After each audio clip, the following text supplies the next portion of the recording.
तो ये अब देखो क्वेश्चन नंबर 9, ठीक है।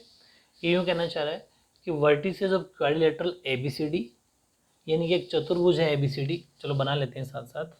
जैसे ये कोई चतुर्भुज हो गया अपना ABCD, ठीक है। और वो फिर यूँ कहना चाह रहा है in such a way that AB equals to CD, यानी कि AB और ये जो CD है ये बराबर है, AB और CD के लिए बराबर है। देन प्रूव दैट AC बराबर BD, यानी एक चतुर्भुज ABCD है, शीर्ष इस प्रकार है कि AB और CD बराबर हो जाए, और सिद्ध करना है AC बराबर हो जाए BD, यानी कि ये हमें प्रूव करवाना है। AC और BD को हमें क्या दिखाना है, बराबर दिखाना है। और ये यूँ कहना चाह रहा है कि शीर्ष है ना वो वृत्त पर स्थित है, ठीक है। ये देखो पूरा क्वेश्चन पढ़, इंग्लिश में मिसप्रिंट है बच्चे थोड़ा, ऑन सर्कल आएगा यहाँ पर, ठीक है। आर सिचुएटेड ऑन सर्कल, ठीक है, इन सच ए वे, समझ ध्यान थोड़ा एडजस्ट कर लेना इंग्लिश वाले बच्चे। यानी कि सर्कल पर, इसका मतलब ये इसके जो दोनों वर्टिसेज है ना चारों, वो इसके चारों ओर सर्कल भी, एक वृत्त भी बन रहा है, ठीक है। यानी कि शीर्ष वृत्त पर इस प्रकार स्थित है, यानी कि इसका मतलब ये हुआ कि इस सर्कल के ऊपर स्थित है ABCD, एक सर्कल के अंदर। ये सिंपल सा एक तरीके से साइक्लिक की तरह बन गया है, ठीक है, मतलब चक्रीय चतुर्भुज। ध्यान रखना डायग्राम थोड़ा एडजस्ट कर लेना, जिसके मिसप्रिंट हो ठीक कर लेना। अब मेरी बात समझना, काफ़ी इंपॉर्टेंट क्वेश्चन है। गिवन हमारे पास क्या है, गिवन का मतलब दिया है, क्या क्या दे रखा है अपन को, दे रखा है AB इक्वल्स टू CD, ये चीज़ हमें गिवन है, AB बराबर है CD के। और हमें प्रूव क्या करवाना है, टू प्रूव, यानी कि सिद्ध करना है। सिद्ध क्या करना है, AC बराबर BD, ये हमें सिद्ध करना है। चलो बड़ा सिंपल है। अब यहाँ पर एक चीज़ हमें लिखनी है प्रूफ में, वो समझना, जो अपने क्वेश्चन नंबर 4 में लिखी थी। देखो मैंने जानबूझ के क्वेश्चन कुछ बता रहा हूँ, जैसे तीसरा, सातवां, आठवां ये कुछ सेम टू सेम थे, वैसे ही चौथा जो 9 है वो चौथे जैसा है, ताकि आपको थोड़ा एडजस्ट कर सको, एक दूसरे को आप मैच कर पाओ। यहाँ हम एक बात लिखेंगे, हम एक चीज़ जानते हैं कि अगर कोड बराबर हो, इक्वल कोड के कोरिस्पॉन्डिंग आर्क, जैसे ये कोड है, इसका कोरिस्पॉन्डिंग आर्क क्या हो गया AB, यानी कि बराबर जीवा का संगत चाप, बराबर जीवा का संगत चाप आपस में बराबर होते हैं। बताया था मैंने आपको चौथे क्वेश्चन में, सेम वही दो लाइनें अपन यहाँ लिखें। तो इसका मतलब ये हुआ कि we know that corresponding arcs of equal chords are equal, हम जानते हैं कि बराबर जीवाओं के संगत चाप बराबर होते हैं। अब मेरी बात समझना, बराबर जीवाएं है कौन कौन सी, बराबर कोड्स है कौन कौन सी, तो वो है कोड्स या कोड AB बराबर कोड DC, ठीक है, या फिर CD, यानी कि जीवा AB बराबर जीवा DC, ठीक है। तो इनसे बनने वाले आर्क, तो AB से कौन सा आर्क बना, AB बना, लेकिन आर्क का साइन लगा देंगे, ठीक है, ऐसे। या फिर चाहो तो ये भी लिख दो आर्क और फिर साइन भी लगा दो, दोनों ही बात सही है। आर्क यानी कि चाप, और साइन जरूर बना ऊपर आर्क का, चाप का। ऐसे ही DC का, DC आर्क, है ना, सिंपल। चलो अब एक बात सुनना, हमें क्या चाहिए, हमें चाहिए AC बराबर BD। तो फिर हमने सोचा कि इस AB में अगर ये मिले ना AD, तब ये पूरा ABD बने और सामने वाला आर्क BD मिल जाएगा। ऐसे ही AB में जब CD मिले तो पूरा हमें ये वाला पूरा आर्क मिल जाएगा। यानी कि हमें कुछ कुछ कमी है दोनों में। जैसे हम दोनों के अंदर अगर BC आर्क जोड़ दें, मेरी बात समझना, हम ऐड कर देंगे दोनों, बोथ साइड ऐड कर देंगे आर्क BC, ठीक है, यानी कि दोनों तरफ चाप BC जोड़ने पर, adding both side arc BC, ऐसा लिख देना। तो जैसे ही दोनों तरफ BC जोड़ा, जैसे आर्क AB तो हमारे पास पहले से ही था, और हमने आर्क BC जोड़ दिया इधर भी, ऐसा कैसा, आर्क DC हमारे पास पहले से ही था, इसमें भी हमने आर्क BC जोड़ दिया। अब समझना, AB था, BC जुड़ गया, पूरा ABC मिल गया, मतलब ये दोनों आर्क मिलके आर्क AB, एक बार ऐसे लिखो AB प्लस BC, यानी कि दोनों में आर्क का कॉमन लेना है, थोड़ा फॉर्मेशन का ध्यान रखना। ऐसे ही दोनों में आर्क आर्क कॉमन लो, आर्क कॉमन लिया तो अंदर क्या बच गया, डी सी आर्क बच गया, इधर बी सी बच गया। और अब हम लिखेंगे आर्क ए बी और बी सी मिलके बन गया ए बी सी, ठीक है, ए बी सी।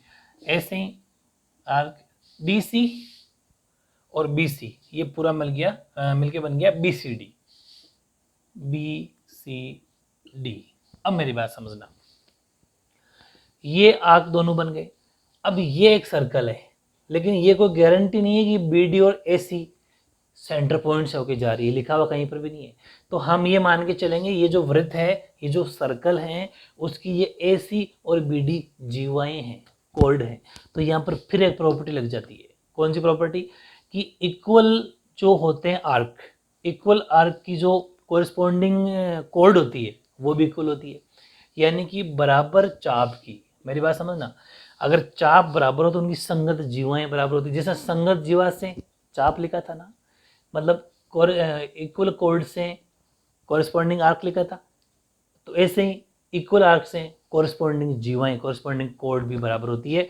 इसका मतलब यहां से ए बी सी से निकल के आ गई ए सी, ए सी निकल के आ गई ए बी सी से, और इधर निकल के आ गई जीवा, सॉरी जीवा, कोड लिख देता हूं, कोड ए सी, और बी सी डी से निकल के आ गई बी डी, कोड बी डी, ठीक है। यही चीज हमें प्रूव करवानी थी कि ए सी बराबर बी डी हो जाए। या तो ये लिख दो या फिर ए सी बराबर बी डी लिख दो। अगर कोड का नाम नहीं लिखना चाहते तो ये लिख दो, हैंस प्रूव्ड, है ना, इजी। बस फोर्थ की तरह ये सेम टू सेम, थोड़ा सा दिमाग लगाना था, दोनों थोड़ा जोड़ना पड़ेगा, ऐड करना पड़ेगा। ये था आपका क्वेश्चन नंबर 9, ठीक है। अब देखो क्वेश्चन नंबर 10, काफी इंपॉर्टेंट क्वेश्चन है, वेरी इंपॉर्टेंट, डिफरेंट भी है, लेकिन बहुत इजी सोल्यूशन कराता हूँ मैं आपको इसका।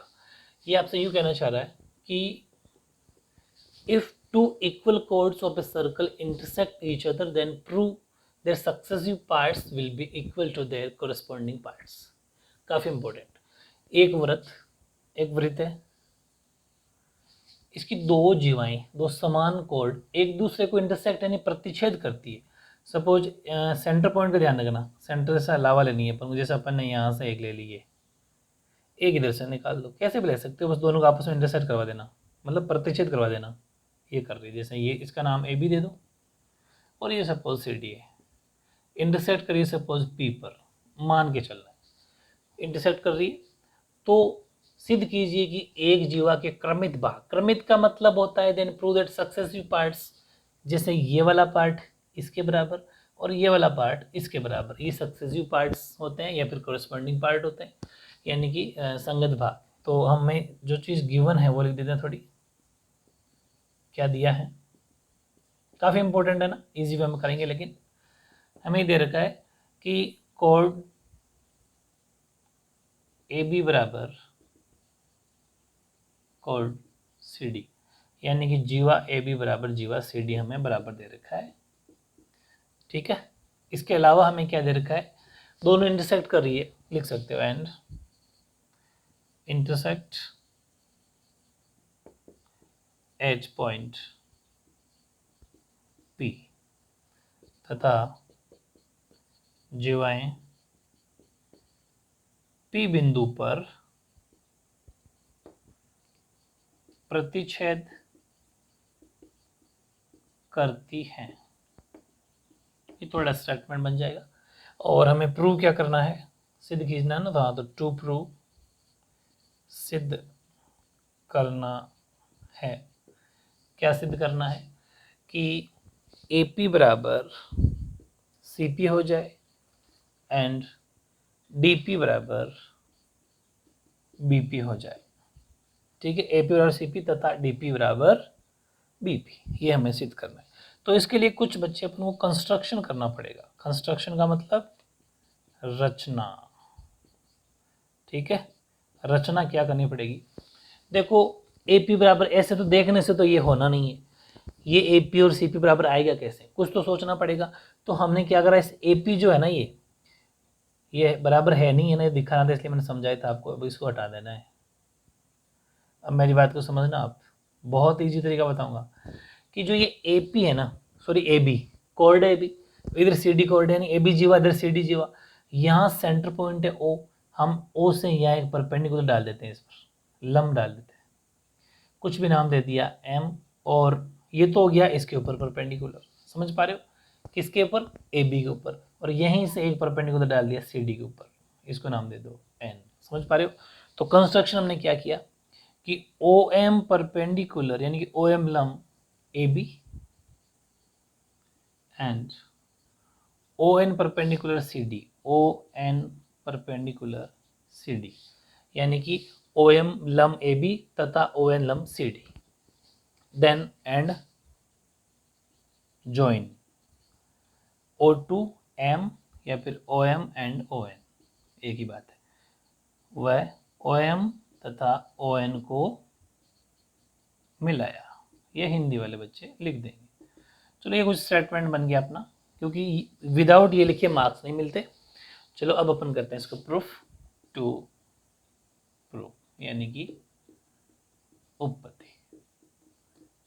अब एक बात समझना, हमने सोचा कि जो ये, अच्छा एक चीज और है, ये जो हमने दो इसको दोनों को मिलाया, प्लस यहां से ये लाइन भी अपन को मिलानी है, join O M O M comma O N and O P, O M comma O N व ओ पी को मिलाया, इनको मिलाया अपन ने सबको, ठीक है। तो यहां पर हमारे पास दो ट्राइंगल निकल के आते हैं, बहुत इजी तरीका है।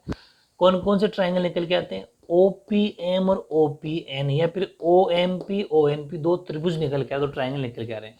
इन दोनों त्रिभुज को अपन इनमें कॉन्ग्रुएंसी प्रूव करवाना चाहते हैं, सर्वांग समता सिद्ध करवाना चाहते हैं, ताकि छोटे छोटे पार्ट बराबर दिखा सके सीपीसीटी में, और फिर छोटे के छोटे से बड़े बनते हैं, छोटे छोटे करके अपन को बड़े भी निकल जाएंगे। कहने का मतलब ये है, कैसे बड़े निकल जाएंगे, देखो मैं आपको चलो पूरा सोल्यूशन मन में बता देता हूँ। हम क्या करने जा रहे हैं, इन दोनों त्रिभुज में कॉन्ग्रुएंसी प्रूव करा देंगे, ठीक है। फिर पी एम बराबर पी एन सीपीसीटी में ले आएंगे, समझ रहे हो ना, मेरी बात को ध्यान समझना। दोनों सीपीसीटी में लाने के बाद हम क्या करेंगे, पी एम बराबर पी एन जैसे आएगा सीपीसीटी में, फिर हम एक प्रॉपर्टी अप्लाई करेंगे। हम जानते हैं कि सेंटर से कोर्ड पर खींचा गया परपेंडिकुलर उस कोर्ड को दो बराबर भागों में इक्वल पार्ट्स में बाइसेक्ट करता है, यानी कि केंद्र से जीवा पर खींचा गया लंब जीवा को दो भागों में बांटता है। तो फिर हम ये और ये बराबर दिखा देंगे, फिर ऐसा करके उसके पास पहुंच जाएंगे। समझ पा रहे हो ना आप क्या करने जा रहे हैं, बस ये सॉल्यूशन करेंगे। तो हमने सोचा कि यार इन दोनों ट्राइंगल में कॉन्ग्रुएंसी प्रूव तो कराने जा रहे हैं हम, लेकिन क्या हमारे पास सर्वांग समता है कॉन्ग्रुएंसी प्रूव कराने तीन चीज़ें हैं क्या, या ट्रिपल एस या एस एस या फिर जो भी RHS।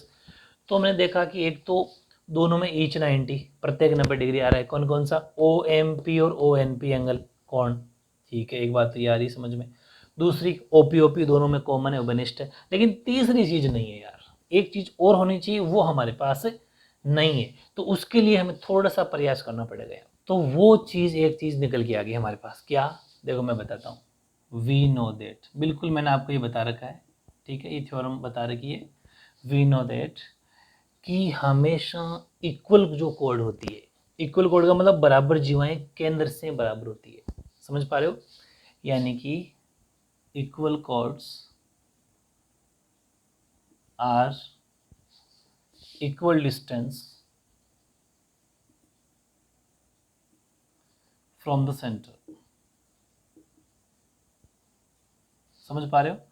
यानी कि हम जानते हैं कि बहुत सिंपल है, बहुत सिंपल है, बराबर जीवाएं केंद्र से समान दूरी पर होती है ना, इंपॉर्टेंट बात।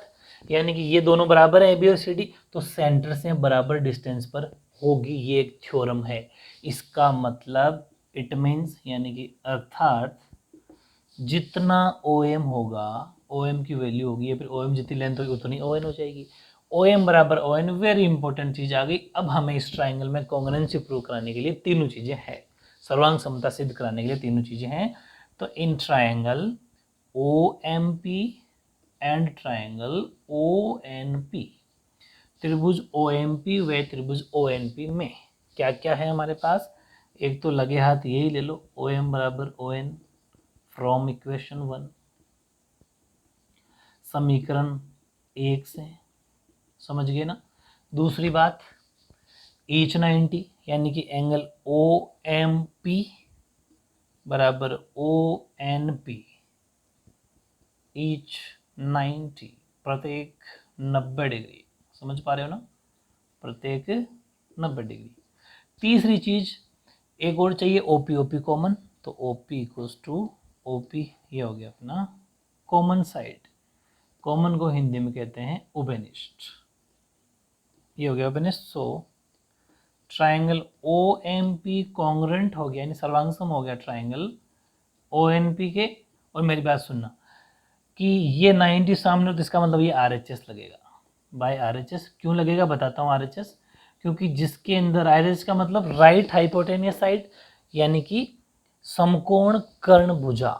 देख लो पहले, ये 90 डिग्री भी था, इसके सामने वाली साइड कर्ण है OP, तो OP OP आ रहा है, 90 डिग्री भी आ रहा है और कर्ण भी आ रहा है, इसलिए RHS लगा, वरना एंगल साइड एंगल भी लग सकता था। अगर हाइपोटेनियस नहीं होता तो 90 डिग्री होना कोई जरूरी थोड़ी है। इसका मतलब हमें अब क्या चाहिए, OMP बराबर ONP। अब CPCT में अपनी मर्जी जो चाहिए हम रख सकते हैं, तो हमने PM बराबर PN रख लेना है, PM बराबर PN बाय CPCT। अगर कोई भी दो ट्राइंगल कॉन्ग्रुएंट होते हैं, कोई भी दो त्रिभुज सर्वांगसम होते हैं, तो उनका हर चीज कॉरेस्पॉन्डिंग पार्ट बराबर होता है। CPCT की full form corresponding part of congruent triangle, यानी कि सर्वांगसम त्रिभुजों के संगत पार्ट। तो PM बराबर PN, वेरी इंपॉर्टेंट चीज निकल के यहाँ पर आ गई। अब समझना, हमें पहुंचना है हमारे आंसर के करीब, कहाँ है, AP बराबर CP और DP बराबर BP। तो अब हमारे दिमाग में एक चीज फिर आई कि यार ये OM परपेंडिकुलर है इसके AB के ऊपर और ON परपेंडिकुलर है DC के अंदर, है ना। तो हमें एक यहाँ प्रॉपर्टी याद आ गई, एक बात याद आ गई कि वी नो दैट, हम जानते हैं कि क्या जानते हैं हम, कि केंद्र से जीवा पर खींचा गया लंब जीवा को बाइसेक्ट करता है, यानी कि परपेंडिकुलर, ध्यान से समझना, अब तो याद हो गया होगा, perpendicular drawn from centre bisect code. ये तो इंग्लिश वाले बच्चे लिख देंगे। हम जानते हैं कि केंद्र से जीवा पर खींचा गया लंब जीवा को समद्विभाजित करता है ना। अगर ये इसको समद्विभाजित करता है, इसका मतलब ये AB है, AB के ऊपर लंब कौन है, मतलब OM लंब है AB के ऊपर। इसका मतलब इसने हमें क्या दिया, देखो सेम थ्योरी करा रहा हूं ना, बिल्कुल सिस्टम वही जो एक से लेके अभी तक 9 क्वेश्चन कर लिए, बिल्कुल सेम सॉल्यूशन। अगर OM AB के ऊपर लंब है, इसका मतलब जितनी वैल्यू AM की उतनी MB की है, क्योंकि समद्विभाजित करने का मतलब बराबर दो टुकड़े, बिल्कुल सही है। बराबर आधा AB भी कह सकते हो, यानी कि जितना AM है उतनी वैल्यू AMB है, बराबर आधा AB भी कह सकते हो, यानी कि जो AM और MB बिल्कुल AB के आधे आधे टुकड़े हैं, ये भी कहा जा सकता है ना। ठीक है, ऐसा कैसा, सिमिलरली देखो ON परपेंडिकुलर है CD के ऊपर या DC के ऊपर, तो उससे हमें क्या मिला कि जितना DN है उतना NC है, या फिर कह सकते हैं आधा CD। समझ पा रहे हो, यानी कि जो DN और NC है, DN और NC वो आधे, ये आधा CD है, ये भी आधा CD है, मतलब ये दोनों आधे आधे CD के बराबर है, ऐसा भी कह सकते हैं। समझ पा रहे हो ना, यानी कि AM बराबर AMB, आधा AB के तो दोनों आधे आधे AB जितने हैं, समझ पा रहे हो, क्योंकि मिड पॉइंट है। बड़ी काम की चीज यहाँ पर निकल के आती है। अब मेरी बात समझना, हमें ये तो चीजें निकल के आ गई, एक तो ये निकल के आई चीज और ये यहाँ पर, लेकिन हमें क्या गिवन है, बट गिवन, समझ रहे ना, आसान है, ज़्यादा मुश्किल नहीं है। बट गिवन का मतलब लेकिन दिया है, क्या दिया है, हमें दे तो ये रखा है कि AB बराबर है CD के, दे तो हमें ये रखा है, बिल्कुल सही बात है कि कोड जितनी AB है उतनी CD है, ठीक है। इसका मतलब मैं इसको ये लिख दूं, आधा AB बराबर आधा CD। भाई ए बी बराबर सी डी है, जैसे हमें लिख देते 10 10 बराबर 10, मेरी बात ये समझना। तो मैं ये भी लिख सकता हूँ 10/2 बराबर 10/2, आधे आधे, मतलब 5 भी तो बराबर होंगे, जब पूरे पूरे तो आधे आधे भी होंगे, पाव भाव भी होंगे, आधे आधे पाव भी होंगे, वो तो करते रहना, लेकिन हमें जितनी जरूरत होता है करेंगे। तो ए बी अगर सी डी बराबर है तो आधा ए बी आधा सी डी बराबर होगा, समझ रहे हो। अब मेरी बात सुनना, आधे ए बी को अपन क्या लिख सकते हैं, यहाँ इसको इक्वेशन दे दो। आप एक काम करो, इक्वेशन बहुत सारी देनी पड़ेगी अपन को। ये 1 है ना, एक तो इसको सीपीसीटी वाली पार्ट को देना है अपन को 2, इसको देना है 3, इसको देना है 4, बट गिवन को देना है 5। बहुत इंपॉर्टेंट चीज़ है। अब मेरी बात सुनना, अपने ए बी बराबर सी डी लिखा, तो आधा ए बी आधा सी डी कर सकते हैं दोनों तरफ। और आधा ए बी क्यों लिखा था समझ गए होंगे आप, क्योंकि इक्वेशन 3 बनाई इसीलिए थी, इक्वेशन 4 समीकरण 4 बनाया इसीलिए था।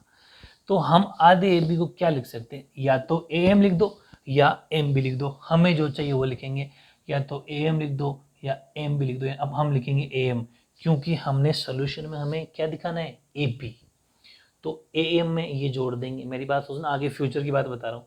तो हम दिखाएंगे आधे ए बी को हम ए एम भी कह सकते हैं, ए एम बराबर भी आधा ए बी है, एम बी बराबर आधा ए बी, तो हम लिखेंगे इसको ए एम। आधे सी डी को हम क्या लिखेंगे, इधर ए एम ले इधर सी एन लेने की कोशिश करना, तो सी एन बोल दो चाहे एन सी बोल दो, एक बार चलो सी एन बोल देता हूँ। डी एन बराबर भी आधा सी डी है, सी एन बराबर भी आधा सी डी है, इसको हमने कह दिया सी डी। और ये सब कहाँ से किया, फ्रॉम इक्वेशन 3 एंड इक्वेशन 4, समीकरण 3 व समीकरण 4 की हेल्प से हमने ये सब किया। समझ पा रहे हो, ठीक है। ए एम बराबर सी एन, वेरी इंपॉर्टेंट चीज़ निकल के आ गई यहाँ पर, इसको दे दिया अपने समीकरण 6। अब तुम खुद आंसर ढूंढो, कैसे, इक्वेशन 2 को देखो, इक्वेशन 2 में आपके पास क्या है, पी एम, बिल्कुल सही है लेफ्ट साइड में। इक्वेशन 6 में आपके पास क्या है, ए एम, दोनों को जोड़ दिया जाए तो क्या बनता है, A P, very good. Right side में क्या आपके पास, पी एन, 2 में, 6 में राइट साइड में क्या है, सी एन, दोनों को जोड़ दिया जाए तो क्या मिलता है, सी पी या पी सी। एक आंसर आ रहा है, ये रहा, ऐसे तो आएंगे आंसर। दूसरा आंसर कैसे आएगा, हमारे पास पांचवा समीकरण क्या कहता है, ए बी, ए बी में से अगर ए पी को हटा दिया जाए, ए बी में से ए पी हटा दिया जाए, पीछे क्या बचता है, बी पी। सी डी में से पी सी हटा दिया जाए, पीछे क्या बचता है, डी पी। बहुत आसान, आ गया सारे के सारे आंसर। तो एक तो हम करेंगे ऐड इक्वेशन 2 प्लस इक्वेशन 6, समीकरण 2 व समीकरण 6 को जोड़ने पर, मेरी बात समझना, 2 और 6 को जोड़ा, 2 ने कहा लेफ्ट लेफ्ट वाले जुड़ जाएंगे, पी एम प्लस इसका ए एम, समझ पा रहे हो ना, बराबर पी एन इसका सी एन, मेरी बात समझ गई। P M plus A M मिलके ए पी, ये बन गया A P, P N plus C N मिलके बन गया सी पी। अब हमने सी पी लिखा था तो सी पी लिख देंगे, या फिर पी सी लिखता तो पी सी लिख देते, एक ही बात है, सी पी। एक बात प्रूव हो गई, हैंस प्रूव्ड, यानी कि इति सिद्धम, एक बात सिद्ध हो गई। अब मेरी बात समझना, आधा आंसर आ चुका, दूसरा आंसर हमें चाहिए, उसके लिए हम इसका यूज करेंगे जगह का। देखो मेरी बात समझना, अब फिर दिमाग लगाना है, इसको इक्वेशन दे दो, जो प्रूव करे ना भी बात, इसको भी समीकरण दे दो। ये समीकरण बन गया हमारा 7, 5 में से 7 को घटाने पर आंसर आ गया सेकंड पार्ट, वेरी गुड। यानी कि सब्ट्रैक्ट इक्वेशन 5 माइनस इक्वेशन 7, समीकरण 5 में से समीकरण 7 को घटाने पर 5 क्या कहता है, ए बी, लेफ्ट लेफ्ट वाले माइनस होंगे, 7 में लेफ्ट कौन है, ए पी, 5 में राइट कौन है, सी डी, 7 में राइट कौन है, सी पी। अब देखो इधर आओ, ए बी में से ए पी हटा दिया जाए तो पीछे क्या बचता है, बी पी, वेरी गुड, यानी कि इधर क्या बच गया, बी पी। सी डी में से सी पी हटा दिया, पीछे क्या बचता है, डी पी, हैंस प्रूव्ड। समझ पा रहे हो, यही तो प्रूव करवाना था सेकंड पार्ट, हैंस प्रूव्ड, यानी कि इति सिद्धम। इससे आसान कोई तरीका दुनिया में हो नहीं सकता। ये था very very important question, question number